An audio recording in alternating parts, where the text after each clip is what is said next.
எனக்கு வாழ்க்கையில் வாய்ப்பே கிடைக்கல. வாய்ப்பு கிடைச்சாதானே வாழ்க்கையில் ஒருத்தர் முன்னேற முடியும். எதுவுமே வாய்ப்பு கிடைச்சாதான் வாழ்க்கையில் இந்த கட்டத்துலேருந்து அடுத்த கட்டத்துக்கு போக முடியும். வாய்ப்புவே கிடைக்கல, நான் என்ன பண்ணுறது? என்னது வாழைப்பூ கிடைக்கலையா? அட போடா போக்கத்த பையனா, ஒரு கடையில கூடவா கிடைக்கல? ஒரு கடையில இல்லைன்னா இன்னொரு கடையில போய் தேடி பார்த்தா கிடைக்க போகுது. என்ன இவன் 30 ரூபா சொல்லுவான், 35 ரூபா 40 ரூபான்னு சொல்லுவான். போய் வாங்கின்னு வந்து வடை சுட்டு சாப்பிடுவியா? அதெல்லாம் நீ எங்க பாத்துக்க போற?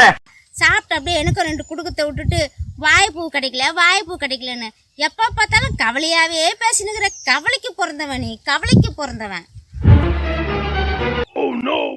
சாப்பிட்ற வாழைப்பூவா? கஷ்டத்தை போய் உங்ககிட்ட சொன்ன பாரு, இருக்கத்துலயே அதுதான் பெரிய கஷ்டம். மானங்கட்ட மடப்பயல, நீ மானுலடா. தலையில இருக்கிற பேனை பத்தி கூட பேசக்கூடாது. அப்படியே உனக்கு என்ன வாழ்க்கையில எல்லாருமே தலை தூக்க விடாம செஞ்சுனுக்குறானுங்க. ஏதாவது ஒண்ணு தொடங்க போனா உடனே அதுக்கு முட்டுக்கட்ட போடுறானுங்க. இப்படியே வாழ்க்கையில எனக்கு அடி மேல அடிபட்டு இருந்தா நான் எப்படி வாழ்க்கையில தலையை தூக்குறது? ஐயோ ஐயோ, உன்னை எல்லாரும் தலை தூக்க விடாம செய்யறாங்களா? யார் அது உன்னை அப்படி தலை தூக்க விடாம செய்யறாங்க? எங்க தலைய தூக்க, தலைய இறக்க. இதோ நல்லா தலைய தூக்குற இறக்குற. உன்னை யார் அப்படி செய்யறாங்க? சரியான கிறுக்கு பையனா இருப்பியா? வர வர லூசு மாதிரி பேசுறிய. எது இப்படி தலை தூக்கலாமா? இது எனக்கு தெரியாதா? உங்ககிட்ட போய் வாழ்க்கையினுடைய தத்துவத்தை சொன்ன பாரு.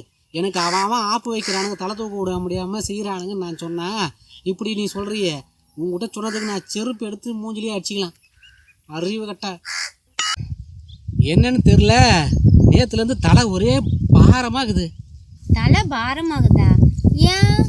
ஒருவேளை நேற்று ரேஷன் கடையிலேருந்து ஒரு 15 கிலோ அரிசி வாங்கி தலையில வச்சு எடுத்துன்னு வந்தல்ல, அதனால உனக்கு தலை பாரமாகிற மாதிரி தெரியுதுன்னு நினைக்கிறேன். நீ என்ன பண்ற, கொஞ்சம் ரெஸ்ட் எடு, சரியா போயிடும். இது ரேஷன் கடையிலேருந்து அரிசி முட்டி தூக்குறதுனால பாரமாகுதா? தலையில் வேர்வை சேர்ந்துக்குது, அதான் பாரமாகுதுன்னு சொல்ல வந்தேன். உங்ககிட்ட சொன்னால் எடாகூடமாக பேசத்தே வேலையாகுது. தலை பாரமாகுதோ இல்லையோ, நீயே ஒரு பாரமாகுற எனக்கு.